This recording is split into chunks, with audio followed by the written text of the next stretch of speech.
The Inquisition is among the most recognizable moments in religious history, evoking powerful feelings against religion in general, and remains one of the greatest criticisms against the Catholic Church, as well as one of its greatest dance numbers.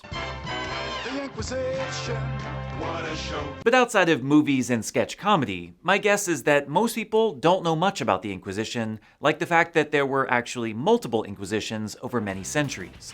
What exactly was the Inquisition, and why do some people think that it was actually a good thing? This is Catholicism in Focus. The first and probably most important misconception about the Inquisition is that there is no such thing as a singular unified event in history called the Inquisition. There were different Inquisitions run by different people at different times for different reasons and in very different ways. In general, there were three main events. There was the Medieval Inquisition, a 12th century effort in southern France to root out two heretical groups, the Cathars and the Waldensians. The Cathars were a dualistic Gnostic sect believing that the God of the Old Testament was actually Satan and that all flesh was evil, while the Waldensians were a proto-Protestant group that denied the real presence of Christ in the Eucharist, ignored fast, and referred to the papacy as the Antichrist. Naturally, Pope Lucius III was not a fan, decreeing the papal bull Ad Abolendum, calling for the local bishops to question those in their local area and to root out heresy.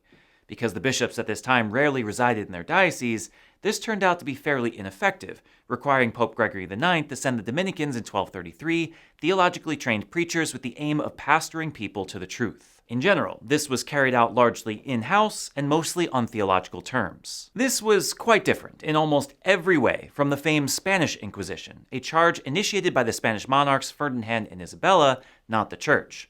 While Pope Sixtus IV gave papal approval and religious orders aided in the implementation, control of this Inquisition remained entirely secular, including the ability to choose inquisitors and enforcement. The focus was also dramatically different than before, giving less attention to the heretical teachings of Christians and more attention to the apostasy of Jewish and Muslim converts who returned to their original faith.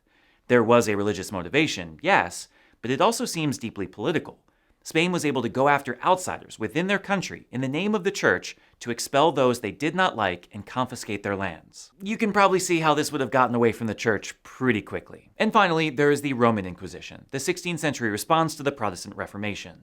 Unlike the two previous Inquisitions, this one was far more ordered and significantly less violent, as it was organized and implemented entirely by the cardinals of the Church itself. Another misconception about the Inquisition is that it was unusually cruel, almost always consisting of sadistic torture devices. There is certainly some truth to this, but its scope is largely exaggerated. Here it is important to make two distinctions. The first is that there is a big difference between the acts of the Inquisitions directly run by the Church and those acts run by the secular authorities.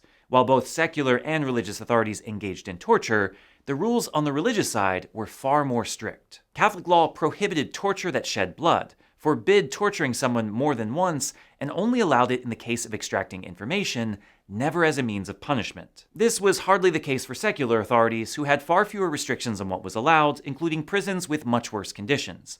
According to some sources, prisoners in secular prisons often begged to be transferred to religious ones, as the conditions were far better. That said, a far more important distinction must be made here, which is between what is told about the Inquisitions and what actually happened. Particularly in the case of the Spanish Inquisition, scholars have found that much of what we've come to believe as common knowledge about how people were tortured came from anti-Spanish works that have little bearing on the truth. The Black Legend, as it is often referred to, is the work of Dutch polemicists in the 16th century, not historical data. There were some bad times for sure, but much of what we think happened is actually myth. One of the greatest of these myths that still circulates today is the idea that the Church killed millions of people throughout the Inquisitions. This is just nowhere close to true. Technically speaking, the Church killed no one during the Spanish Inquisition. We simply held trials and then turned the convicted over to secular authorities for their punishment. They chose what to do with them, not us. Now, obviously, that's just semantics and a pretty uninspiring answer on its own, so let's look at the actual numbers themselves. Despite common estimates in the millions, the data tells a different story. According to secret documents released by the Vatican in the 1990s, 125,000 people were put on trial during the Spanish Inquisition, and only about 1% of them were executed. That's about 1,300 people. But don't just take our word for it, we have secular sources. The archives of the Suprema, today held by the National Historical Archive of Spain, conserves the annual relations of all inquisitorial processes between 1560 and 1700. This material provides information about 50,000 judgments. Of all of these cases, the number that were burned at the stake comes to about 1.9%. These numbers are pretty consistent across time, leading scholars today to estimate that the death toll of all the Spanish Inquisition, the bloodiest of all Inquisitions, to be somewhere between 3,000 and 5,000 over the course of 350 years. That is, at most, an average of 14 deaths a year. Not great, but not exactly a reign of terror either. In reality, this punishment was reserved for only those few people who were convicted of what is called formal heresy, full knowledge of their error and refusal to repent.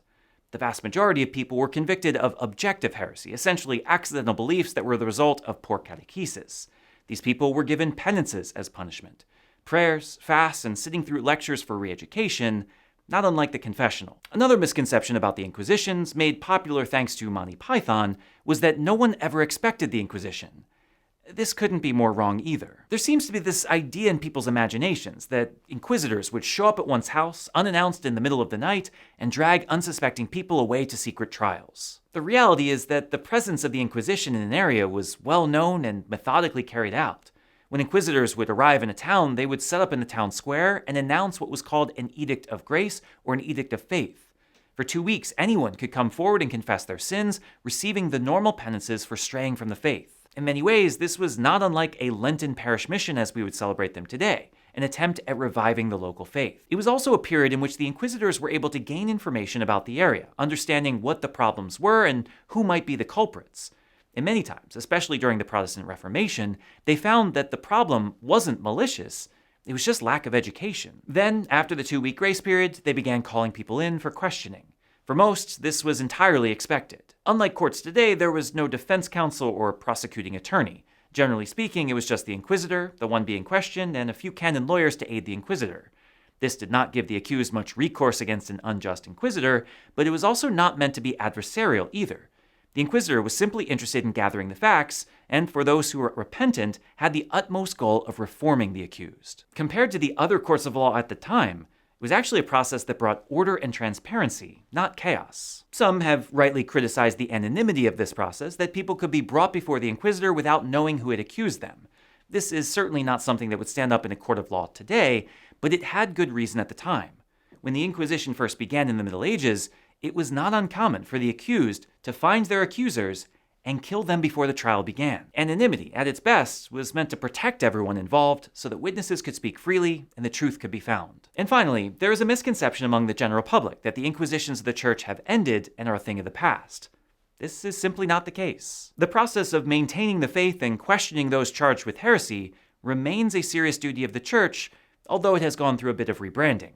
In 1965, the Church renamed the institution the Congregation for the Doctrine of the Faith, and in 2022, it was renamed the Dicastery for the Doctrine of the Faith. According to the 1988 Apostolic Constitution on the Roman Curia, Pastor Bonus, the proper duty of the Congregation for the Doctrine of the Faith is to promote and safeguard the doctrine on faith and morals in the whole Catholic world. So it has competence in things that touch this matter in any way. The Church has long found that torture is an ineffective form of gaining knowledge and still considers itself incapable of executing criminals, so the gruesome aspects have completely faded away. But theologians are still brought before the Church for questioning and clarifications regarding the doctrine of the Church. Because really, how could it not? We don't exactly want heretical teachings and bad theologians to go uncorrected, do we? While the means of enforcement, whether actual or exaggerated, can be debated, the need for an institution that cares about correct doctrine cannot. Some may scoff at the idea of caring so much about what people think and teach, and we must atone for the sins we've committed in the process. But think about the problems caused in our own world today by misinformation. Think about how dangerous conspiracy theories can be, how powerful fake news has become. To deliberately misinformed is not just a matter of thinking differently than others. It can rip at the very fabric of society, leaving people doubting even the most essential of institutions. The Church, concerned with the spiritual well-being of all the faithful, cannot sit idly by while violence is being done to truth, corrupting souls, and leading them astray. Disagree with the means by which the resistance was carried out, but know that the spirit that inspired the Inquisition is good and as necessary now as it has ever been.